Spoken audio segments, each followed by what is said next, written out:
Hello दोस्तों, chalk and duster update इस YouTube channel पर आपका खैर मकदम करता हूँ। चलिए, बोली और ज़बान Urdu language central teacher eligibility test के अंदर जो 30 मार्क्स का पेपर होता है, उसमें से 30 मार्क्स कैसे हासिल करें उसके बारे में हम आज रोज़ाना डेली आपको 1 से 2 वीडियो आपको देखने को मिलेंगी और वो भी इम्पॉर्टेंट। हम वही मवाद लाने वाले हैं जो इम्तिहान से मुतालिक और जो इम्पोर्टेंट टॉपिक है वही लाने। चलिए, वक्त ज़ाया नहीं करते हम आगे बढ़ते। बोली और ज़बान क्या है? Language and dialect. तो दर हकीकत बोली और ज़बान में कोई बुनियादी फ़र्क नहीं है। क्या है? बोली और ज़बान में कोई भी डिफरेंस नहीं है, क्योंकि दोनों का इस्तेमाल एक ही तरह से किया जाता है। अक्सर आपने सुना होगा कि बोली ज़बान के मुकाबले एक छोटे इलाके या किसी मखसूस ग्रुप के दरमियान बोली जाती है। जैसा कि गाँव के आगे कुछ एक शहर है, शहर के बाजू में छोटे देहात होते हैं, वहाँ पर क्या बोली जाती है? बोली जाती है ज़बान। ज़बान कौन सी जाती है वहाँ पर? बोली। उसी की कोई तहरीरी शक्ल नहीं होती, उसकी कोई भी एक शक्ल नहीं होती कि फ़लाने गाँव में यही भाषा बोली जाएँगी। उसकी एक अलग से एक मुख्तलिफ कोई उसकी लैंग्वेज नहीं होती दोस्तों।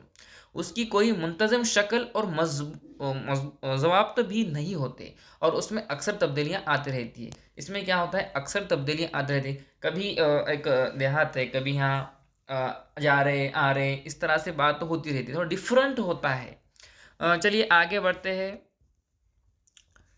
दूसरी जानिब ज़बान एक वसी है तर नज़रिया है। ज़बान के मुतय्यना उसूल व ज़वाब्त होते हैं। उसकी एक मियारी तहरीर और ज़बानी शक्ल होती है। उसका बोला जाने वाला हलक़ा भी वसीतर होता है, उमूमन मुस्तक़ल फ़ितरत की होती है।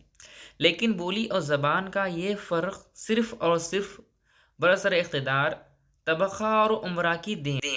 जो लोग समाज में बाअसर थे, उनकी बोली ज़बान की शक्ल इख्तियार कर गई और उसे नशोनुमा के ज़्यादा मौक़े हासिल हुए। उसे ही बोली और ज़बान कहा जाता है। चलिए दोस्तों, अब मादरी ज़बान क्या है, इसके बारे में हम थोड़ा आपको समझाने की कोशिश करते हैं।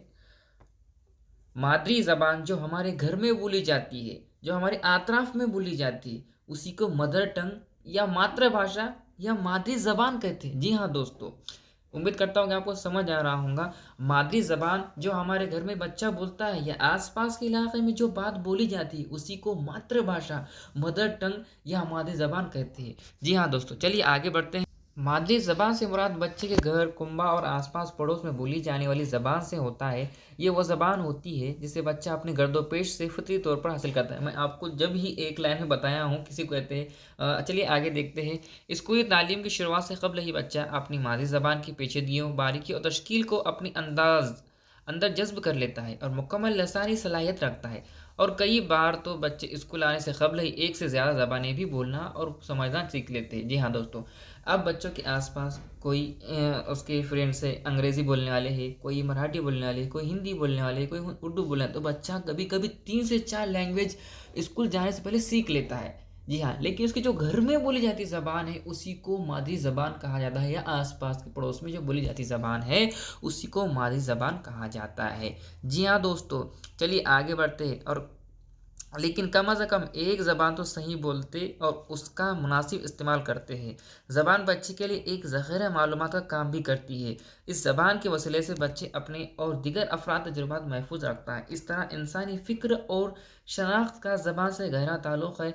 एक बच्चे की एक से ज़्यादा ज़बानें भी हो सकती है, एक से ज़्यादा मादरी ज़बानें हो सकती है। बाप उर्दू बोलता हो, माँ अंग्रेज़ी बोलती हो, ऐसा भी होता है। क्योंकि ऐसा मुमकिन है कि घर पर उसकी माँ कोई ज़बान बोलती है, लेकिन बाप कोई दीगर ज़बान बोलता हो और आस-पास उसे कोई तीसरी ज़बान सुनने को मिलती है। जी हाँ दोस्तों, तो बच्चे की 1 से 2 या 2 से 3 भी मादरी ज़बानें हो सकती है। बाप एक लैंग्वेज बोलता है, माँ दूसरी ज़बान बोलती है, तो बच्चा ये दोनों भी ज़बान सीख लेता है। तो उसके घर में जो ज़बानें बोली जाती है, उसी को मादरी ज़बान कहा जाता है।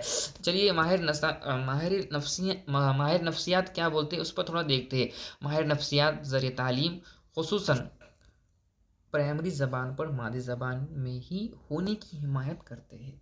मादरी ज़बान को नज़रअंदाज करना या तालीम में उसके ख़ात्मे की कोशिश बच्चे की शख्सियत में मदाखलत के मानंद है।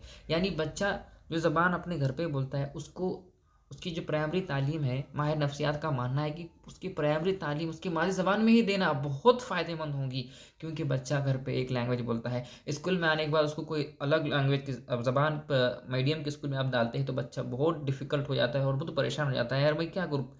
बच्चा दिल के दिल में सोचने को लगता है। चलिए हम आगे देखते हैं।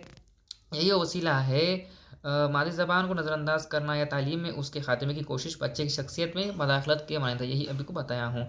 यही वसीला है जिससे बच्चा अपने आप को माहिर दुनिया से मरबूत कर पाता है और उसे फ़ितरी तौर पर नशोनुमा के मौक़े हासिल होते हैं। इसलिए ज़रूरी है कि स्कूल में तदरीसी ज़बान से क़ब्ल बच्चे की फ़ितरी लसानी सलाहियत की शनाख्त की जाए और ज़बान की नशोनुमा उसी सलाहियत की बुनियाद पर हो। जी हाँ दोस्तों, उम्मीद करता हूँ कि आपको यहाँ पे समझ में आया होगा। अगर आपको कोई डाउट है तो आप कमेंट करके हमें ज़रूर पूछिए। चलिए अब आगे हम इम्पॉर्टेंट कुछ पॉइंट बताने जा रहे हैं जो इम्तिहान में बार-बार यहाँ से आपको सवाल देखने को मिलता है। नीचे जो हाईलाइट किया गया है, अंडरलाइन किया हुआ, वो देखिए। 1 अप्रैल सन 2010 से नाफिजुल अमल बच्चों का मुफ्त और लाजमी तालीम का हक़ आरटीई एक्ट 2009 के मुताबिक जहाँ तक मुमकिन हो बच्चे की इब्तदाई तालीम उसकी मादरी ज़बान में ही होनी चाहिए। जी हाँ दोस्तों, यहाँ से सवाल बार बार पूछा जाता है और ये टॉपिक ज़हन में रख दीजिए कि बच्चों को उसकी मादरी तालीम, उसकी जो है तो तालीम जो है उसकी बच्चों को उसकी मादरी ज़बान में ही देनी चाहिए। आरटी एक्ट 2009 भी यहाँ पर बच्चों का लाजमी और मुफ्त का जो खाका है वो बता रहा है। चलिए आगे बढ़ते हैं।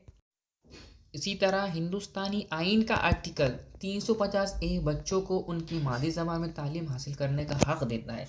क्या कहता है हिंदुस्तानी आइन का आर्टिकल 350 ए?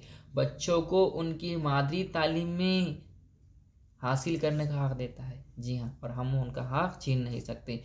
कौमी दरसियात का खाका NCF 2005 में जिस इल्म की तामीरियत, नॉलेज कंस्ट्रक्शन की बात कही गई है और मुअल्लिम का किरदार एक माओन आमोजिश, लर्निंग फैसिलिटेटर का माना गया है, का ये ख्याल कि बच्चे अपने इल्म की तामीर अज़ खुद करते हैं भी तभी हकीकत बन सकता है। क्या बन सकता है? तभी ये हकीकत बन सकता है। हम बच्चों को मादरी ज़बान में इज़हार और तफक्कुर की आज़ादी फ़राहम करें। बच्चों को उनकी मादरी ज़बान में ही उन्हें तालीम देना चाहिए। माँ बाप ने भी उन्हें अंग्रेज़ी स्कूल में नहीं डालने की बजाय अपनी जो मादरी ज़बान है उर्दू लैंग्वेज के स्कूल में, उर्दू मीडियम के स्कूल में बच्चों को अपनी इंटरेस्ट तालीम। लेकिन कुछ वालिदैन हैं जो टीचर हजरात भी हैं यहाँ पर मौजूद, आप वीडियो सुन रहे होंगे, उनसे मैं अदब गुज़ारिश करता हूँ कि आपके जो बच्चे हैं उनको अंग्रेज़ी स्कूल में ना डालें, इंग्लिश मीडियम के स्कूल में ना डालें, अपने बच्चों को अपने उर्दू ज़बान के स्कूल में, उर्दू मीडियम के स्कूल में डालें।